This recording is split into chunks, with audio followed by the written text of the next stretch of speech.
Thank you so much, Trevor. I like that from PoE. Don't get baited by Trevor. Like, hold on. Wise beyond his years, that guy. And also, great play by the Unicorns of Love. I was going on a rant there. Again, once again in this one. Again with the Kog'Maw, so choosing a kind of a different approach than something we've seen from them in the past, being always going super hard from the start, although we did see that Kog'Maw in the spring split as well, 2 times in a row. So what were the factors that made it work this time? The factors that made it work this time, as Mitch talked about, they had a lot of engaged potential. Paravival kind of was able to sit back a fair amount throughout the entire game. And honestly, Unicorns of Love have been a little bit surprising to me in the fact that they've played standard within their boundaries, if that makes sense. They've not gone, hey, here's something crazy. They've gone, we did this all last split. Let's just default back to our sieging mid laners. And that's an adaptation that I quite like, but I'm looking forward to seeing what they got in their playbook. Yeah, I think they could have definitely been punished a lot more by Elements, but at the same time, you have to commend them to learning a lot. Yesterday, they picked this Kog'Maw very late into a comp where it didn't make sense. This time, instead, they built the comp around the Kog'Maw, and they showed that it can work in any given situation. Paravival was very, very nimble, very swift, was very, very hard to catch, jumped over the wall, and used his range advantage. Definitely to the Unicorns' favor, and a very impressive performance. Yeah, absolutely. We have a stat line here. In the spring split, the Unicorns of Love averaged 6.6 kills or deaths, so that means killing their opponent or getting killed in a fight, so actually in action or in combat in the first 15 minutes of the game. Now in their first 2 games, only 2.5 kills or deaths in the first 15 minutes. Okay, you're dealing with a scaling Kog'Maw, but I want to see if that's a trend that maybe continues for them, because I'm actually quite surprised that they hold on to that being quiet in the early game, and are they not being too quiet? See, they're playing with a scaling composition, and then it's fine. They did it right. I want to see them play against a team that wants to bait them back to their old roots. What if a team starts saying, hey, Unicorns, I know you like playing aggressive. Well, we play aggressive today. We're going to try and kill you over and over and over. And eventually, the Unicorns forget what their plan was, and their instinct tells them, you know, that guy, kill him, kill him, well, kill him. Well, their brains and their unicorns, though. Exactly. So, is it? I don't know. I don't know the anatomy of unicorns all that well. But yeah, I want to see if when they get challenged in that notion, because they played against Elements, and we saw Elements develop a style very laid back, no aggression, looking for that one spike, that one group up, pop up the hunt. Yesterday, it was waiting, waiting, waiting until they hit the mid to late game where they had the absolute Exodia style destruction team comp. Elements played slow. Yesterday, Unicorns lost. Now they won. They played slow. Who's going to bait the Unicorns?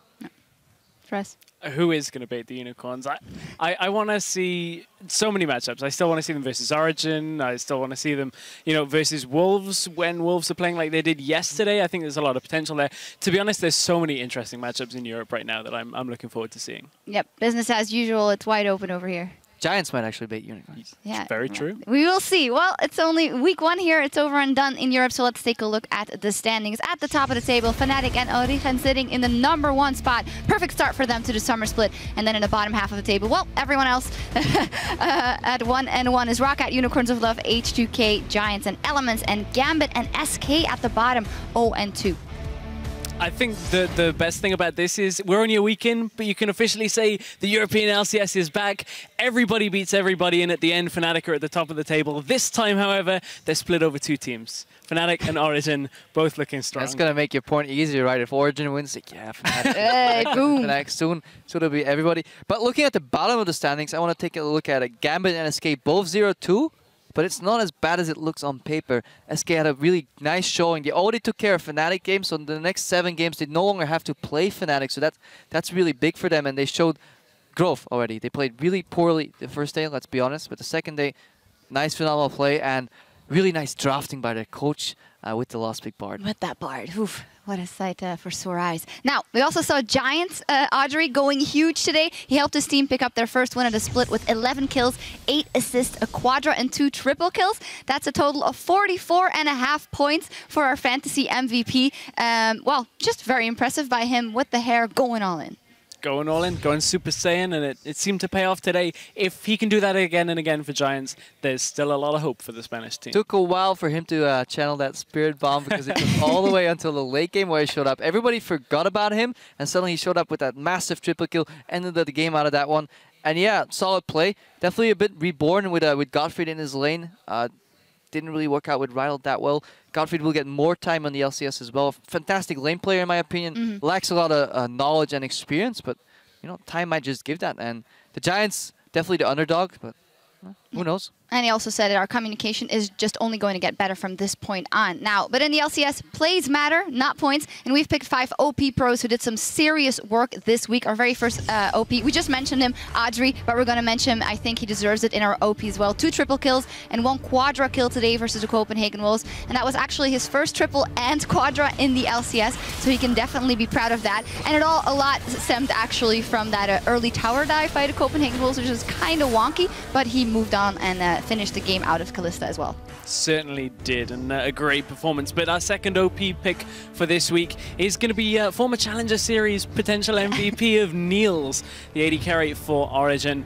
He had a 429.7 GPM over this week, the highest average GPM in Europe for the LCS in week 1. So great performance for his first games on the stage. Yeah, and great picture as well. And our next OP is his teammate, his bottom lane. Yeah, okay, we're moving right along. Mithy, 27 assists in 2 games. That is the most in the EU LCS for week 1. Well, just stepping up to the plate. Phenomenal play, and I just want to say, Mithy, nice picture to you as well.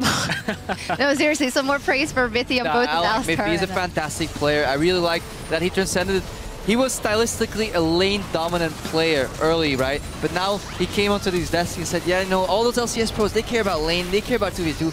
I don't care about that. Yep. I'm just going to get to the mid-game. I don't want to carry my team. I don't want to do what's required of me. And he does it also so well. I love that he just bodyguard dives into the arrows for his team. And yeah, skill shot magnet. Super nice from him. And then our next OP is Rain Over from Fnatic. 84.6 kill participation over 2 games. It's a hard choice, of course. Huni yesterday had a great game, but this day and over 2 days, we must give it to Rain Over for his kill participation and his play on rec side today here versus SK as well. Yeah, he actually had a 45 point... Oh, no. That's a little bit later, but Rain Over just played so well for today's games and yesterday. We were discussing exactly how well he did. Rain Over did a great job in week 1. Yeah, absolutely. And our last OP from just last game is Power of Evil, 45.6% team damage over 2 games. Absolute monster. He absolutely knows his limits when it comes to that Kog'Maw in every aspect of the game. Yeah, played a really decent Kog'Maw, both in a losing and a winning matchup, and that truly marks a great player. Had the support system this time from his team, and it was a really fun game to watch to see what he could do there. And you could see that Elements was not prepared for the one-man army. That was the Power of Evil Kog'Maw. Yeah, fantastic, hitting those ultimates. But of those 5, 1 guy stood above the rest, going huge in his first week on the pro stage, helping his team start the split with a perfect 2-0, 14 kills, 14 assists over 2 games. Our first MVP of the summer 2015 is Origen's AD carry, Niels. Praise where praise is due. I just think in all aspects, just coming here, being extremely confident on the interview table as well after the games, and just not being afraid to be ambitious and showing it on the Rift. And I'm really happy for him that the choice that he made paid off. He chose to go for Origin. He was rumored to be in line for the Fnatic lineup. Maybe could have thought, hey, I missed a chance here. But no, Origin comes in 2-0. Phenomenal performance. Lanes really well with Miffy. Nice pair to see both in lane, outer lane. And I just want to see more. Where does this guy go? Because he just only started and immediately picks up an MVP. And not many players can say that. And I hope that's a big incentive to any of the Challenger Series players playing in the qualifiers, in the play-ins right now.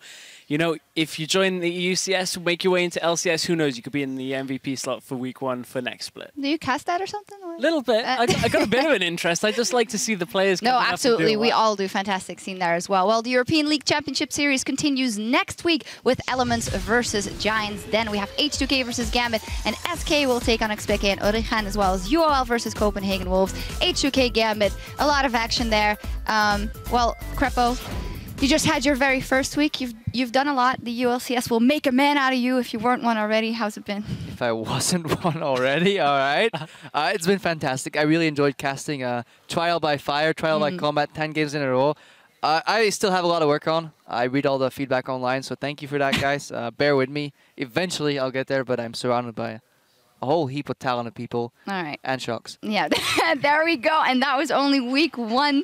Week 2 of the European LCS starts next Thursday right here. That is at 6 p.m. Central European Summertime, 9 a.m. Pacific. Well, there's more day 1 action coming your way, but that is tomorrow as the North American LCS starts their summer split with a clash of the Titans between Cloud9 and Team Solo Mid. Team Dragon Knights will take on Liquid, and Counter Logic Gaming will face Team Dignitas.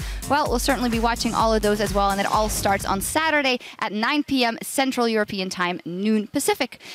That's it. That's all we have from Berlin this week. On behalf of myself, Stress Crepo, the entire broadcast team, thank you for tuning in, and we'll see you back here next week.